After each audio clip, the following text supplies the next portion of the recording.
जी बिस्मिल्लाह करते हैं। IAS 7 नहीं आ रहा। IAS 7 statement of cash flow या कैश फ्लो स्टेटमेंट।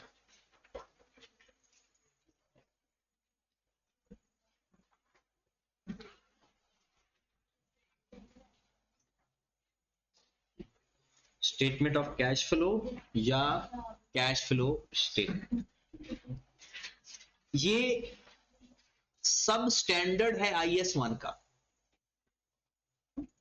ये बजाते खुद भी एक स्टैंडर्ड है और ये IAS 1 का भी स्टैंडर्ड है। IAS 1 किसका स्टैंडर्ड है? IAS 1 किसका स्टैंडर्ड पता है? Presentation of financial statement. IAS 1 किसका स्टैंडर्ड है? प्रेजेंटेशन।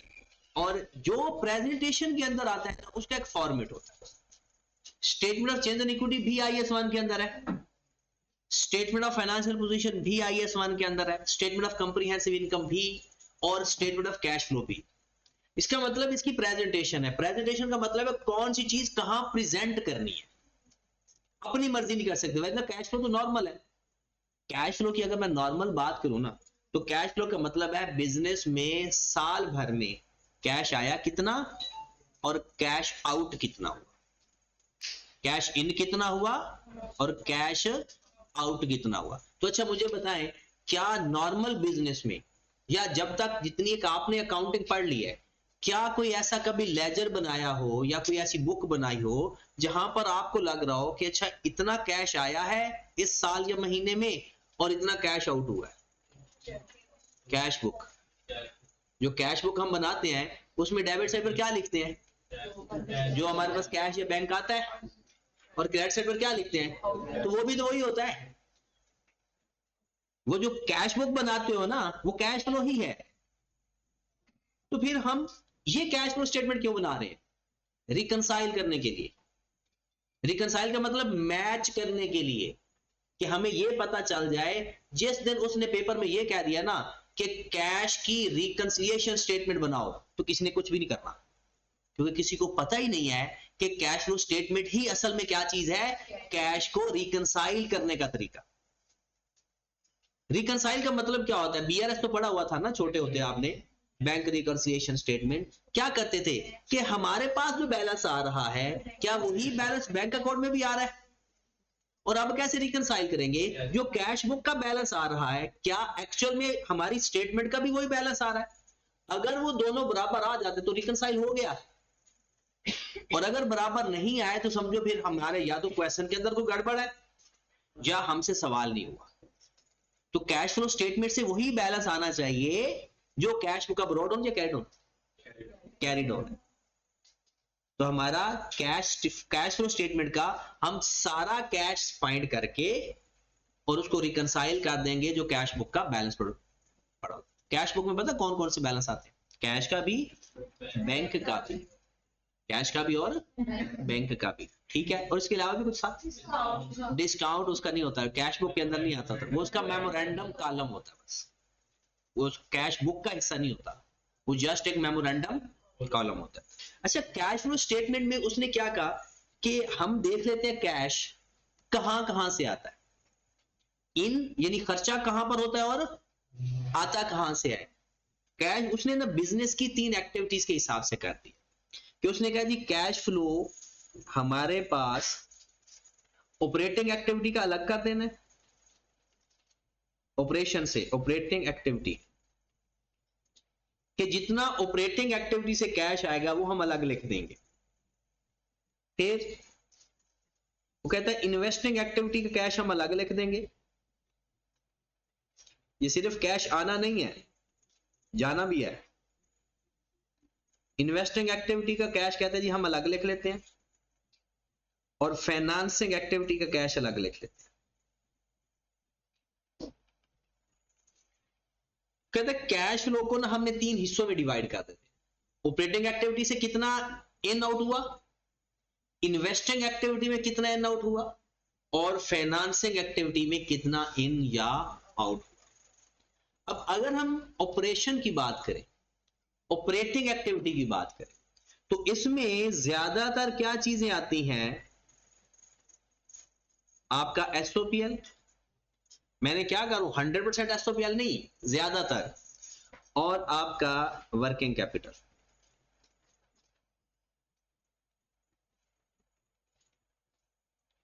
एसओपीएल और वर्किंग कैपिटल, मतलब एसओपीएल से जितना कैश इन आउट हुआ, इन वाला कौन सी बात है, सेल से पैसे आ गए, परचेज करते हुए आउट चले गए, रेंट पे कर दिया, कहीं से पैसे आया कहीं गया, इन आउट, ऑपरेशन का अलग जी, इतना ऑपरेटिंग एक्टिविटी से कैश हमें आया है। वर्किंग कैपिटल का क्या मतलब है, डेटर से पैसे ले लिए, क्रेडिटर को पे कर दिए, स्टॉक खरीदने पे खर्च हो गया। इन्वेस्टिंग एक्टिविटी में कौन सा कैश कवर होगा, नॉन करंट एसेट बेचने पे और खरीदने पे, नॉन करंट एसेट बेचने पे या खरीदने पे जो खर्चा आएगा, खरीदने पे आउटफ्लो, बेचने पे इनफ्लो, और सम इन्वेस्टिंग एक्टिविटी।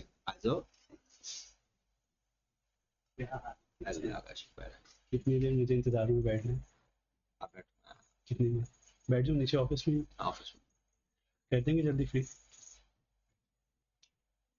क्लास में बैठे। नॉन करंट एसेट्स, जितने भी नॉन करंट एसेट्स होंगे, जितने भी नॉन करंट एसेट्स होंगे वो किस एक्टिविटी का हिस्सा बनेंगे, इन्वेस्टिंग। हम कहते हैं अच्छा ये इन्वेस्टिंग का कहां से आ, वो भाई जब हम कोई एसेट खरीदते हैं ना तो हम कहते हैं ये हमने इन्वेस्टमेंट की है, और ये आपके दोस्त को तो कैपिटल कहते हैं, नहीं उसको तो कैपिटल कहते हैं इन्वेस्टमेंट को, तो मैंने कहा कि ये इन्वेस्टमेंट का, इसको कैपिटल क्यों नहीं कह रहे, वो जो कैपिटल होता है ना वो बाहर का पैसा बिजनेस में आता है, ये बिजनेस का पैसा इन्वेस्ट हुआ है, वो जब बाहर से कोई पैसा आता है ना उसे कैपिटल कहते हैं, वो फाइनेंसिंग एक्टिविटी होती है। बाहर से मतलब बाहर से कहां से पैसा आता है, दो ही तो रिसोर्स हैं, एक डेट और एक इक्विटी। बाहर से पैसा कहां से आता है, या ऑनर या लोन, और जब बिजनेस के बाहर से पैसा बिजनेस में आता है ना उसे हम कहते हैं, वो इन्वेस्टमेंट कौन सी होती है, वो उनकी इन्वेस्टमेंट होती है, ये बिजनेस की इन्वेस्टमेंट नहीं होती, वो बाहर वाले लोगों की इन्वेस्टमेंट होती है, हमारे लिए वो होती है फाइनेंसिंग एक्टिविटी। हमें फाइनेंस मिला है, और जो बिजनेस कहीं से पैसा इन्वेस्ट करता है नॉन करंट एसेट, क्या बिजनेस भी किसी कंपनी के शेयर खरीद सकता है, वो इन्वेस्टमेंट कहलाता है, वो कैपिटल नहीं कहलाता, वो क्या कहलाता है, और वो लॉन्ग टर्म इन्वेस्टमेंट है तो वो भी क्या कहलाएगा, इन्वेस्टिंग एक्टिविटी। और उसके बाद non current asset, short term investment, short term investment, और ये कौन सी आती है, मोर देन 3 मंथ,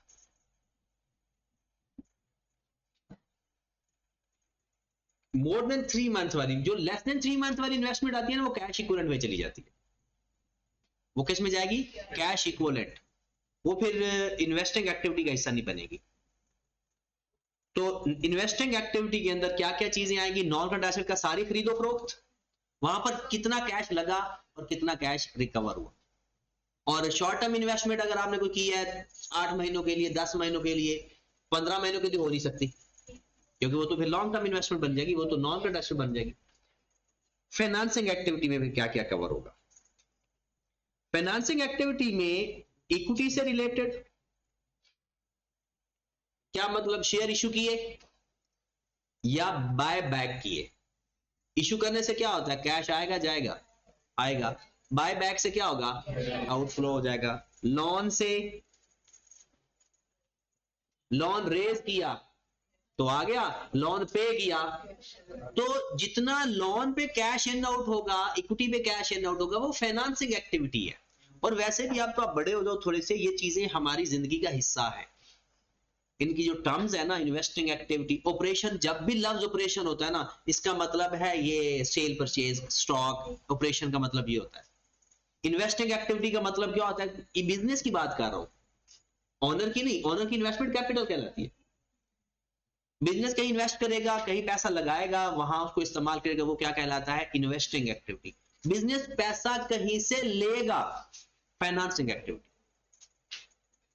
बिजनेस पैसा अगर कहीं से अरेंज करेगा, वो चाहे कैपिटल है, चाहे वो ऑनर से पैसा ले, चाहे वो लॉन्ग टर्म लोन करवाए, और अगर थोड़े लेवल का पैसा लेगा वर्किंग कैपिटल के लिए, वो किस में चला जाएगा? हाँ, यहां पर वो भी शॉर्ट टर्म लोन भी लिख लो इधर, शॉर्ट टर्म लोन। लेकिन ये क्रेडिटर नहीं आते, क्योंकि क्रेडिटर से हम पैसे नहीं ले रहे होते, स्टॉक ले रहे होते, और वो वर्किंग कैपिटल की एक्टिविटी में आ जाता है, वो ऑपरेशन में आ जाता है। तो फाइनेंसिंग एक्टिविटी का मतलब क्या होता है? कंपनी पैसा कहां से लेती है, और कम पैसा लेने के दो ही मेथड है, इक्विटी और डेट। और ये लोन या शॉर्ट टर्म लोन ये डेट ही होता है। और इन्वेस्टमेंट कंपनी कहां करती है? ज्यादातर इन्वेस्टमेंट कंपनी की होती है नॉन करंट एसेट खरीदना और उसको बेच के फिर कभी पुराने हो गए। और ऑपरेशन क्या होता है उसका? काम। ऑपरेशन क्या होता है? काम वो क्या कर रही है, मतलब सेल परचेज किसकी कर रही है। ठीक है, तो इन तीन एक्टिविटी का वो कैश अलग अलग इन आउट करके नेट करेगा, फिर इन तीनों एक्टिविटीज को कर लेगा प्लस।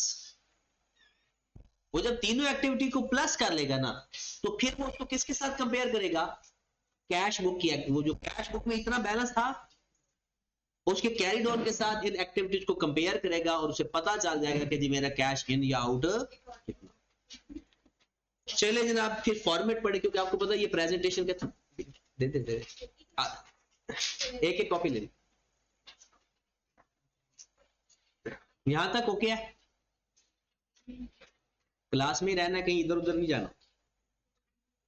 चलिए, अब हम जैसी बात है, ये है ही फॉर्मेट। प्रेजेंटेशन का टॉपिक कोई भी होता है ना, वो फॉर्मेट का ही होता है। तो IAS 7 बेसिकली दो मेथड से बनता है। मतलब जो कैश फ्लो स्टेटमेंट बनाएंगे ना, कैश फ्लो स्टेटमेंट वो हम जो बनाएंगे वो दो मेथड से बनेगी। एक को बोलते हैं इनडायरेक्ट मेथड, यानी ये जो कैश हमने फ्लो चेक करना है, इनडायरेक्ट मेथड, और एक होगा डायरेक्ट मेथड। पहले जमाने में इनडायरेक्ट मेथड से सवाल आया करता था और ज्यादातर वही आया करता था। और यहां तक कि एक दौर ऐसा भी आया था कि ICAP ने खुद कह दिया था कि डायरेक्ट मेथड आपके सिलेबस में नहीं, लेकिन आपके जमाने में कोई पता नहीं, वो अनप्रेडिक्टेड चीजें ज्यादा देता है। तो इसलिए डायरेक्ट मेथड और इनडायरेक्ट मेथड की आप समझो इक्वल इंपॉर्टेंस है। वो डायरेक्ट मेथड भी दे सकता है और इनडायरेक्ट मेथड भी दे सकता है। हम ज्यादा प्रैक्टिस करेंगे इनडायरेक्ट मेथड की, और डायरेक्ट मेथड में फिर वो थोड़ी प्रैक्टिस ऑटोमेटिकली थोड़ी होती है, क्योंकि मैं जितनी मर्जी करूं आपने खुद ही नहीं करनी। उसकी वजह यह नहीं कि ये मुश्किल है, एक जैसा है, बस थोड़ी एक्टिविटी में फर्क है बस। तो हम इनडायरेक्ट मेथड पे चलते हैं। इनडायरेक्ट मेथड से क्या मतलब है? आपको नहीं पता चलेगा कि ये कैश फ्लो है, बट कैश फ्लो हो रहा होगा। डायरेक्टली तो नहीं हो रहा ना। बैकएंड पे कैश फ्लो हमने निकाल लेना है कि इतना कैश फ्लो हुआ है तीनों एक्टिविटी में, लेकिन आपको साफ साफ नजर नहीं आ रहा होगा कि अच्छा कैसे। ये बात डायरेक्ट मेथड से क्या होगा? जैसे cash receipt from debtor inflow, cash पे टू सप्लायर आउटफ्लो। ये तो पता चल रहा है ना, कैश पे टू सप्लायर आउटफ्लो है, एक्सपेंस पे किए आउटफ्लो, इनकम से पैसा आया इनफ्लो। ये डायरेक्ट मेथड है। और यहां पर ऐसा कुछ नहीं है, यहां पर जो चीजें हैं बस समझ आनी है। तो हम इनडायरेक्ट मेथड पहले स्टार्ट करते हैं, उसका एक फॉर्मेट लिखते हैं, और फॉर्मेट लिख करके उसकी आगे प्रैक्टिस शुरू कर देते हैं। तो पेपर में जब आपने ये सवाल करना है, सबसे पहले लिखना है नाम कंपनी का। ठीक है, कंपनी के नाम के बाद आपने स्टेटमेंट का नाम लिखना है, statement of cash flow.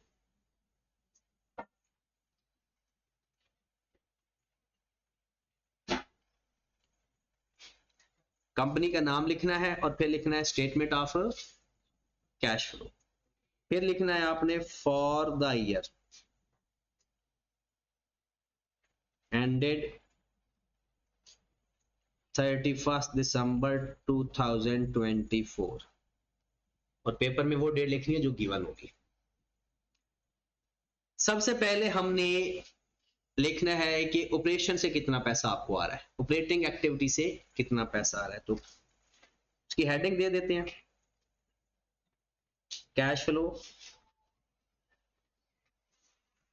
From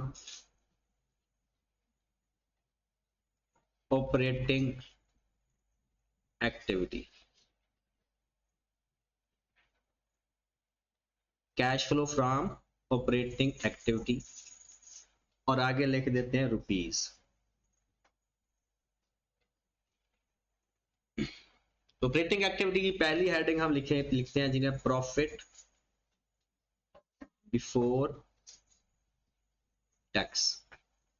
question में जहां भी आपको मिले प्रॉफिट बिफोर टैक्स यहां पर आकर लिखते हैं, वही जैसे आप लिखते थे sale minus cost of sale, वही उसी तरह से क्या ढूंढना है आपने, प्रॉफिट बिफोर टैक्स। क्या ये कैश फ्लो होता है? सपोज दैट आपको इतना प्रॉफिट हुआ, मैं कहता हूँ ये 50,000 है, तो क्या आपके पास 50,000 होगा भी सही या उससे कम या ज्यादा हो सकता है? कैश एक्चुअल में कैश कम भी हो सकता है ज्यादा भी हो सकता है, क्योंकि जो प्रॉफिट है वो जरूरी नहीं कि कैश है। Profit is not equal to, और मैं कैश फ्लो स्टेटमेंट में लिख प्रॉफिट रहा हूं। प्रॉफिट फाइंड करते वक्त, ऑपरेशन करते वक्त बहुत सारे ऐसे एलिमेंट हैं जो विदाउट नॉन कैश है, और बहुत सारे ऐसे भी हैं जो कैश है। सपोज सैलरी पे की, कैश आइटम है, और बहुत सारे ऐसे एलिमेंट भी है इसके अंदर ऑपरेशन के अंदर जो कि हो सकता है इन्वेस्टिंग एक्टिविटी हो या फाइनेंसिंग एक्टिविटी हो। देखिए इंटरेस्ट का ताल्लुक किसके साथ बनता है? फाइनेंसिंग एक्टिविटी के साथ। डिविडेंड पे किसका ताल्लुक बनता है? फाइनेंसिंग एक्टिविटी के साथ। लॉस ऑन डिस्पोजल या gain on disposal investing activity के साथ। तो इस अमाउंट के अंदर या तो नॉन कैश चीजें भी हो सकती है, कैश भी हो सकती है, और कुछ ऐसी चीजें भी हो सकती है वो जो किसी और एक्टिविटी में हो।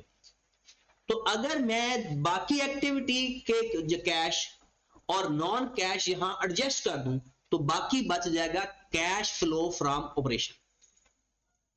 अगर इसी ऑपरेटिंग एक्टिविटी का प्रॉफिट है ना, अगर इस प्रॉफिट के अंदर मैं नॉन कैश आइटम रिवर्स कर दूं,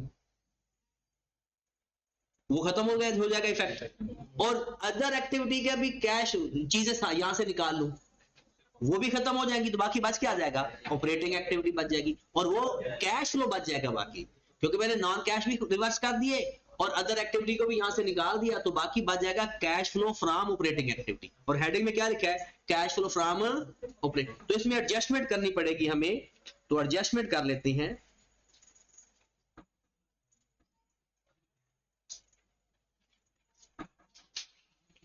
मैं कोशिश तो करता हूं, वैसे तो ये आप नॉर्मल तरीके से भी पढ़ सकते हैं कि रटा भी मैं आपको सिर्फ फॉर्मेट याद करवा दूं, ना बताऊं कि क्या लिखा हुआ या क्या नहीं लिखा हुआ, लेकिन ये थोड़ा सा अगर पता होना तो सवाल हल करते हुए बंदे को अच्छा लगता है। मैं एडजस्टमेंट क्यों कर रहा हूं? क्योंकि ये जो अमाउंट है combination of non cash and other activity भी है, और मुझे सिर्फ चाहिए ऑपरेशन वाला कैश, तो बाकी चीजें एडजस्ट करने लगा हूं। तो सबसे पहले मैं ऐड करने वाली चीजें लिखवा रहा हूं आपको कि क्या क्या वापस ऐड कर देंगे। Depreciation for the year add कर देंगे, क्योंकि ये नॉन कैश आइटम होती है, माइनस करते हो लेकिन नॉन कैश है, वापस ऐड कर दो। इंटरेस्ट एक्सपेंस वापस ऐड बैक कर दो। लॉस ऑन डिस्पोजल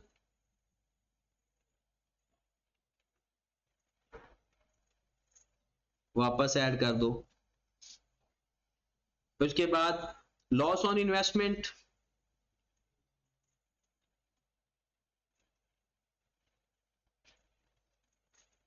वापस ऐड बैक कर दो। उसके बाद फेयर वैल्यू लॉस IAS 40 वाला वापस ऐड कर दो। इंपेयरमेंट लॉस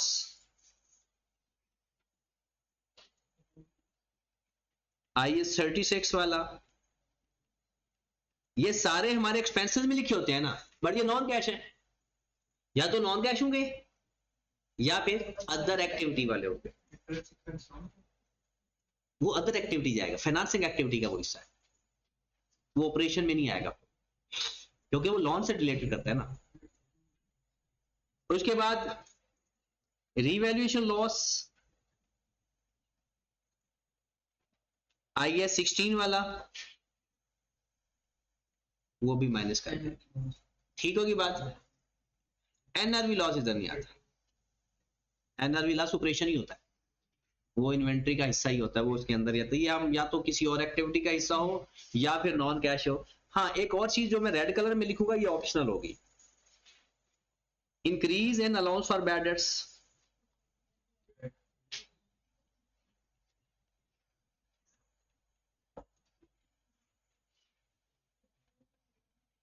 इसके ऊपर चाहे तो स्टार लगा लो। इसका मतलब ये होता है या तो इसके दो ऑप्शन है, एक पुरवैया लिखना और एक पुरवैया ना लिखना। पुरवैया लिखते कब है और कब नहीं लिखते ये बात की कहानी। उसके बाद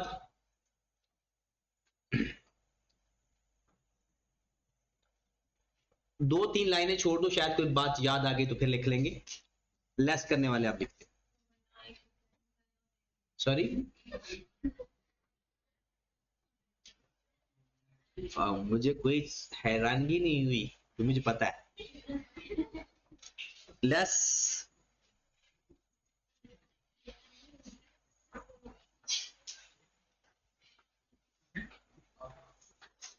हाँ जी। अब लेस वाली कौन सी बातें आएंगी, गेन और डिस्पोजल।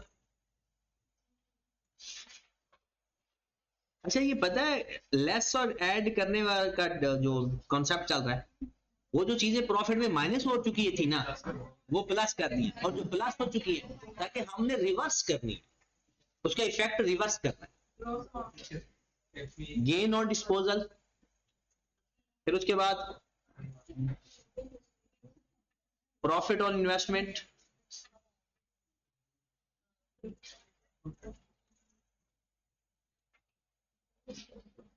उसके बाद इंटरेस्ट इनकम,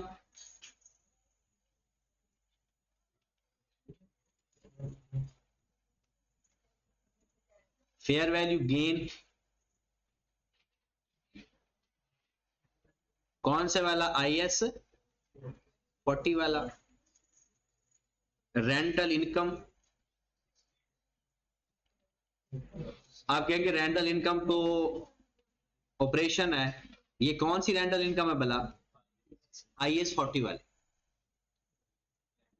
क्योंकि ये इन्वेस्टिंग एक्टिविटी है, इन्वेस्टमेंट प्रॉपर्टी है ना, तो इसकी जो रेंटल इनकम है वो किधर जाएगी, इन्वेस्टिंग एक्टिविटी। उसके बाद reversal of impairment loss,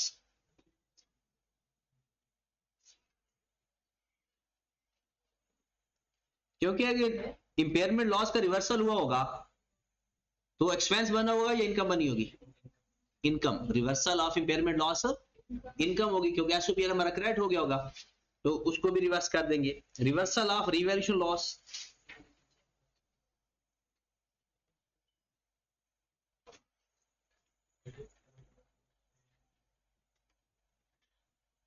revaluation surplus operation के अंदर नहीं आता, वो एसओपीएल के अंदर होता ही नहीं है, वो प्रॉफिट बिफोर टैक्स के अंदर होता ही नहीं है। और वो चीज प्लस माइनस करना खुदा के लिए जो पहले उसके अंदर हो, उसको एडजस्ट करना है ना। तो ऐसी कोई चीज ना लिखना, कभी होता बंदे का ना दिमाग में आ जाता है इसको करना या नहीं करना, तो बंदा कहता है मैं 1 2 3 पढ़ता हूँ, इसके ऊपर 3 आएगा तो करूंगा, 3 नहीं आएगा तो नहीं करूंगा। ऐसा वैसा कॉन्सेप्ट नहीं करना। आपने करना यह है कि आप ये देखिए कि जो चीज आप एडजस्ट कर रहे हो क्या वो पहले प्रॉफिट के अंदर है या तो माइनस हो चुकी हो। ये जितनी भी चीजें लिखी हैं वो सारी वो चीजें हैं जो एसओपीएल के अंदर आती हैं। Got it. आगे चलते हैं। और अच्छा ये एक गवर्नमेंट ग्रांट इनकम लिख ले,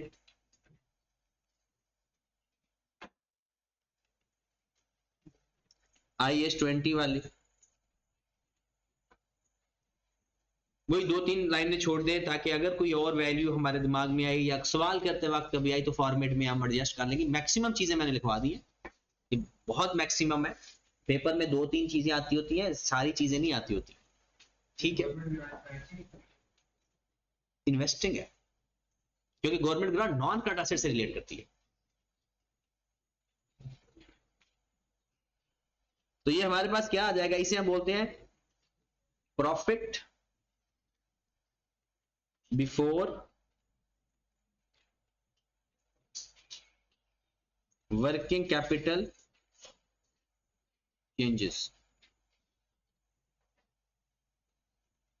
profit before working capital changes.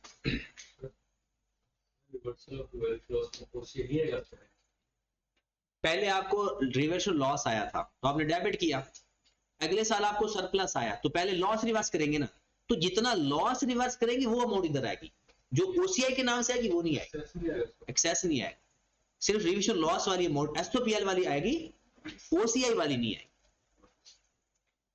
Profit before working capital changes. उसके बाद नेक्स्ट,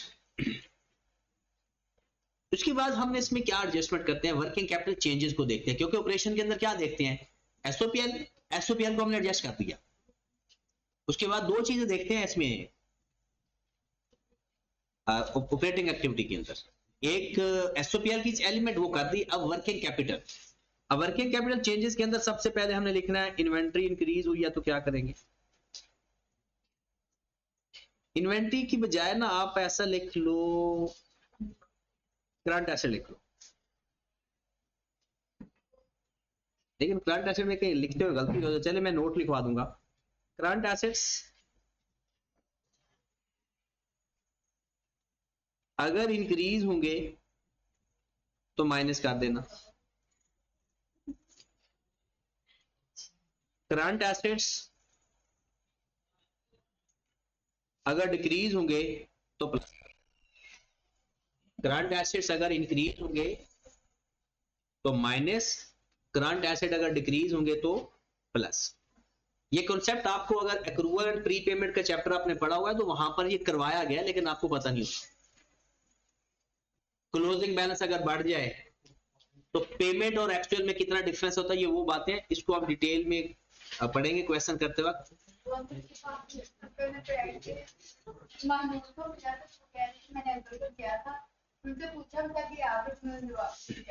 चलें, उसके बाद करंट लायबिलिटी इंक्रीज, चलो अब आपको टॉपिक भी समझ लगना शुरू हो जाएगा। Current liability decrease,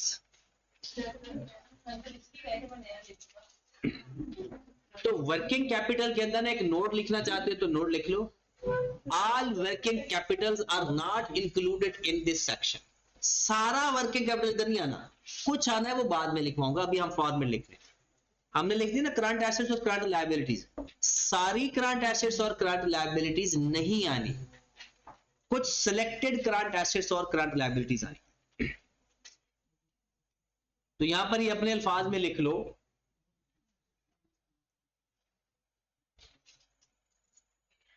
all current assets and current liabilities are not presented in this section, in this part लिख लो, in this section लिख लो, सारे नहीं, जो आने हैं वो हम लिख देंगे, कौन कौन से करंट एसेट्स आएंगे, कौन कौन सी लायबिलिटीज आएंगी वो हम बाद में।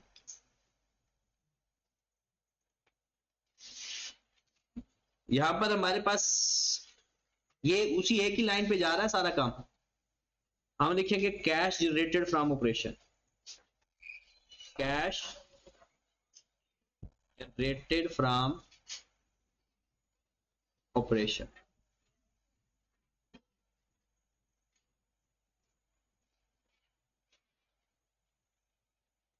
तो जी ऑपरेशन आपका पूरा हो गया एक तरह से, ऑपरेटिंग एक्टिविटी वाला हिस्सा, कुछ चीजें इंटरेस्ट पेड, ये भी स्टार वाली अमाउंट है, ड्राइंग्स या डिविडेंड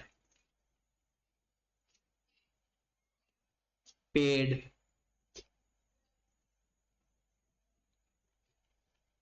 टैक्स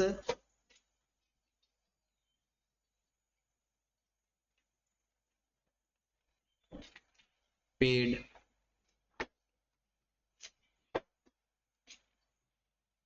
स्टार वाली दो चीजें हैं, इनको यहां पर भी लिखा जा सकता है और फाइनेंसिंग एक्टिविटी में भी लिखा जा सकता है। मतलब स्टैंडर्ड ने आपको यहां पर लिखना भी अलाउ किया है तो ये फाइनेंसिंग एक्टिविटी की दोनों चीजें, ये दोनों चीजें किस एक्टिविटी की चीजें हैं? फाइनेंसिंग एक्टिविटी की। और IAS 7 ने आपको अलाउ किया है या तो फाइनेंसिंग एक्टिविटी में लिख लो या यहां पर लिख लो। तो ज्यादातर लोग यहां पे लिखते हैं क्योंकि वो कहते हैं कि पता नहीं सवाल हमारा पूरा होना है या नहीं होना, चलो जो कुछ लिख सकते हैं उसके तो नंबर मिल जाए। तो ये एक माइंड सेट होता है कि अगर हम यहां लिख लेंगे, हो सकता है क्योंकि कैश फ्लो का सवाल लेंथी होता है फाइनल अकाउंट की तरह, तो लोग ये समझते हैं कि एंड पे करेंगे, और एंड पे टाइम कम होने की वजह से कभी पूरा होता है कभी नहीं भी पूरा होता। तो इसलिए यहां पर ये चीज, जितनी चीजें हम लिख लेंगे उतने हमें मार्क्स मिल जाए।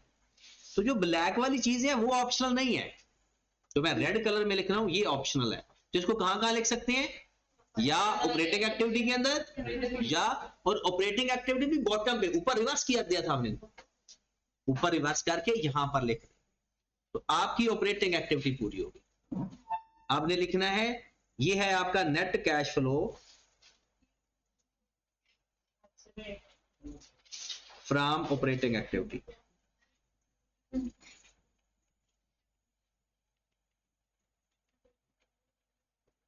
Net cash flow from operating activity, इसके नीचे कोई लाइन वगैरह नहीं लिखनी, अगर मैक्सिमम करना है तो यहां पर ए लिख दें, मतलब इस वैल्यू का नाम लिख दिया हमने ए। टैक्स, टैक्स पे,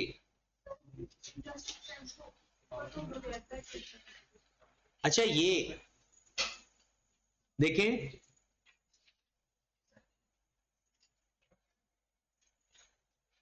ज्यादा छोटा हो जाएगा पहले। अब पहले आपके पास तो लिखा हुआ है ना, देखो जरा इंटरेस्ट के साथ मैंने क्या लिखा हुआ है, ऊपर जाकर इंटरेस्ट के साथ क्या लिखा हुआ है, वहां पर जाकर देखें, इंटरेस्ट एक्सपेंस लिखा होगा, इंटरेस्ट पेड नहीं लिखा होगा। क्या लिखा होगा? इंटरेस्ट एक्सपेंस वापस किया है, जो जितना पे किया वो तो कैश आउटफ्लो हुआ है ना, तो जितना आउटफ्लो हुआ यहां पर आउटफ्लो करना है, वो पहले वाला जो उसने माइनस किया हुआ है वो वापस ऐड बैक करके जो एक्चुअल में आउट हुआ है वो ये कैश इंटरेस्ट पेड है, और वो क्या है? इंटरेस्ट। ये बराबर भी हो सकती है, डिफरेंट अमाउंट भी हो सकती है। बराबर कब होती है? जितना हुआ उतना पे कर दिया, लेकिन अगर कोई पेएबल रहता है इसका मतलब इंटरेस्ट एक्सपेंस अमाउंट कोई और होगी और पेड कोई और होगी। ये आपकी ऑपरेटिंग एक्टिविटी कंप्लीट होगी। उसके बाद आपने एक लाइन छोड़नी है, पेपर में भी ऐसा करना है, ये दो लाइनें छोड़ देना, ये लिखने वाली नहीं, सेपरेट करने के लिए आपने लिखना है cash flow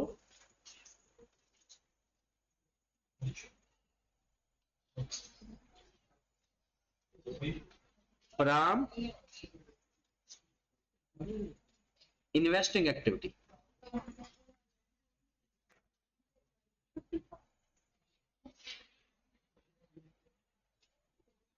cash flow from investing activity. सबसे पहले आप लिखना जनाब purchase of non current assets, inflow होगा या outflow? Purchase of non current assets, disposal of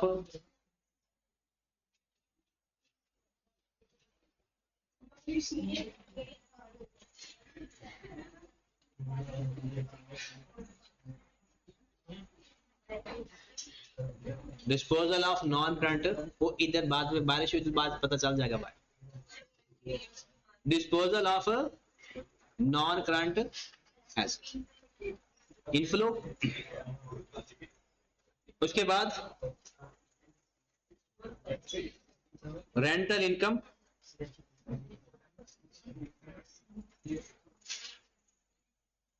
कौन से वाली बिला? IAS 40। Government grant received,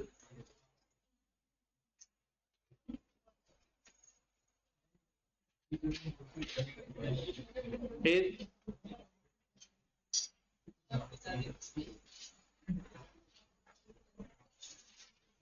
cell and बल्कि अलग अलग लिखना है तो अलग अलग लिख लो।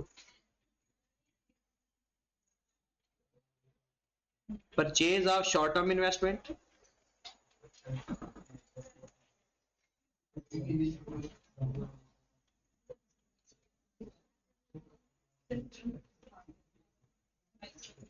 Cell of short term investment,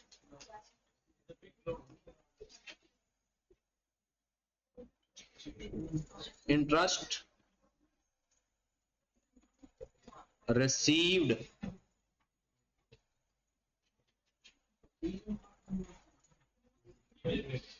dividend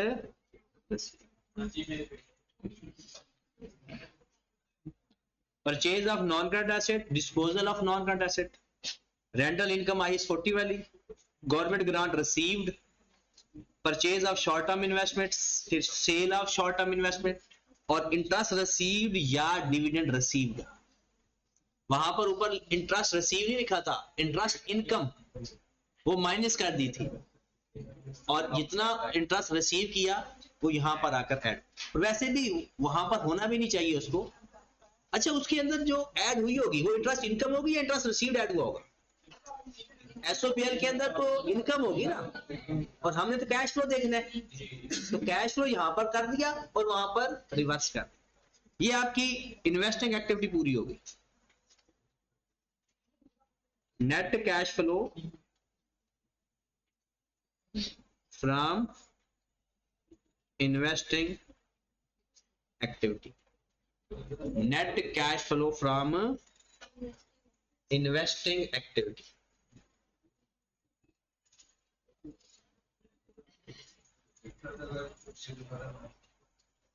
okay की बात। Next, financing activity, cash flow from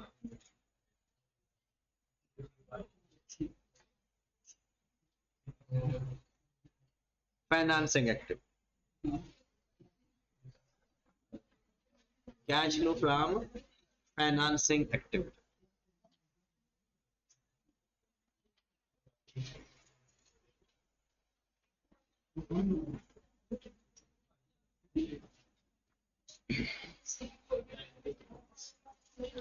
cash flow from financing activity,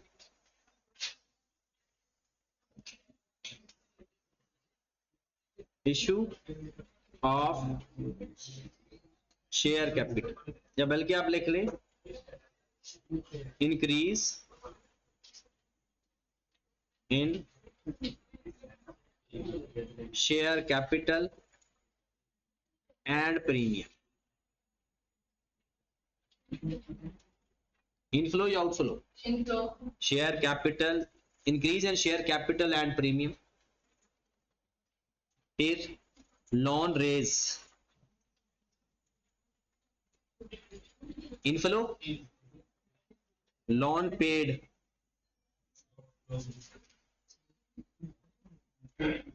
outflow interest expense,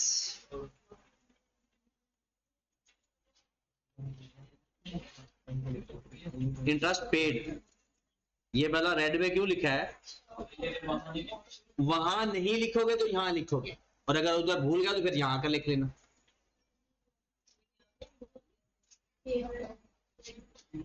फिर अगले 6 महीने में लिखवा लेगा। डिविडेंड पेड, दोनों जगह नहीं लिखा।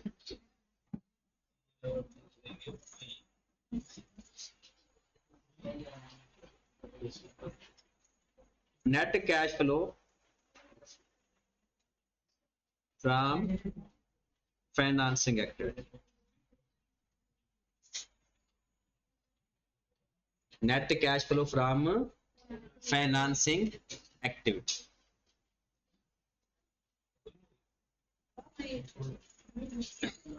अच्छा, ये इसका नाम लिख दो बी, और ये तीनों एक्टिविटी इसका नाम लिख दो ये सी। ये तीनों एक्टिविटी से हमने अलग अलग चेक कर लिया कैश फ्लो कितना हुआ, ऑपरेटिंग एक्टिविटी से कितना हुआ, इन्वेस्टिंग एक्टिविटी में कितना इन आउट हुआ, और सबसे ज्यादा जो कैश इनफ्लो होता है ना वो होता है फाइनेंसिंग एक्टिविटी।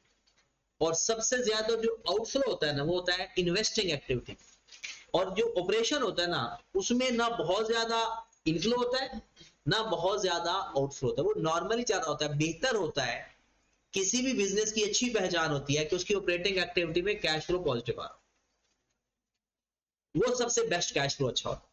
क्योंकि फाइनेंसिंग वाला तो आपने किसी का कैश लिया हुआ है, ऑपरेशन वाला बिजनेस का अपना कैश हो, और इन्वेस्टिंग में तो लगना ही लगना है ना। और अगर इनफ्लो हो भी रहा है तो उसका मतलब है आप एसेट बेची जा रहे हो। तो मेन ऑपरेटिंग एक्टिविटी का जिसका कैश इनफ्लो होता है ना वो बेस्ट समझा जाता, उस बिजनेस को बेस्ट समझा जाता। चले जी, इसके बाद आपने इसके नीचे लिखना है, इन तीनों को प्लस करना है। तो जो हमारे पास आंसर आएगा, पहले सुन ले, तीनों को प्लस करने से जो आंसर आएगा पता है वो क्या होगा? पूरे साल के अंदर हमारा इन और आउट कितना होगा, नेट करेंगे। अगर आंसर पॉजिटिव आया है इसका मतलब है इनफ्लो बच गया, आए ज्यादा हैं पैसे और गए कम है। और अगर नेगेटिव आ रहा है इसका मतलब है इन कम हुआ है, आउट इन, इसको बोलेंगे नेट इंक्रीज या होगा decrease in cash and cash equivalent. हम उसे कहेंगे ए प्लस बी प्लस सी, तीनों को प्लस कर देंगे तो ये हमारे पास आ जाएगा नेट इंक्रीज या decrease in cash and cash equivalent. फिर हम इसमें ऐड कर देंगे ओपनिंग कैश एंड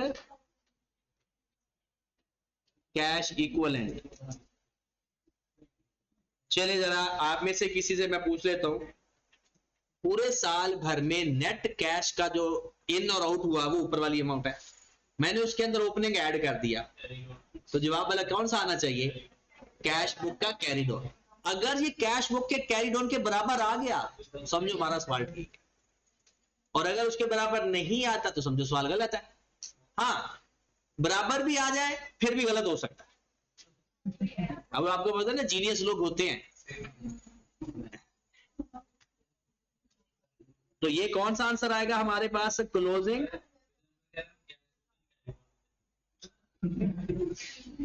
ऐसा करते हैं स्टूडेंट, क्या करते हैं जब उनका बराबर नहीं आ रहा होता ना वो कैश बुक वाला इधर लिख देते कैश, वापस सवाल करना शुरू हल कर देते, जहां को डिफरेंस आ रहा था वहां एडजस्ट कर देते। लेकिन उसके लिए फिर ना एक ही सवाल होना चाहिए 3 घंटे में, तभी बंदा ऐसे गेम कर सकता है। लेकिन ये है कि सवाल अगर अंडरस्टैंडिंग सही हो ना बंदे की तो टाइम पेपर पूरा हो जाता है आराम से। अच्छा, ये तो हमारा सारा फॉर्मेट है। अब इस फॉर्मेट के अंदर हम देखते हैं कि लफ्ज सिर्फ कैश नहीं लिखा हुआ ना, कैश इक्विवेलेंट में क्या क्या चीजें आती हैं वो लिख लो जरा। ये सवाल कंप्लीट हो गया, ये फॉर्मेट पूरा हो गया। अब आप लिखिए कैश एंड कैश इक्विवेलेंट क्या होता है।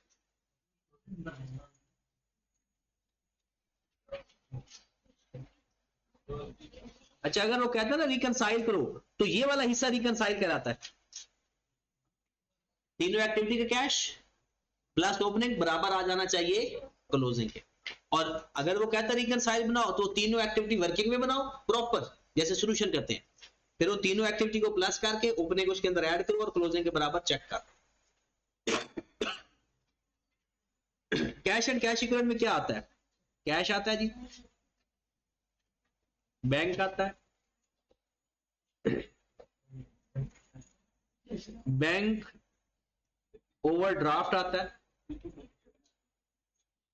शॉर्ट टर्म इन्वेस्टमेंट आता है,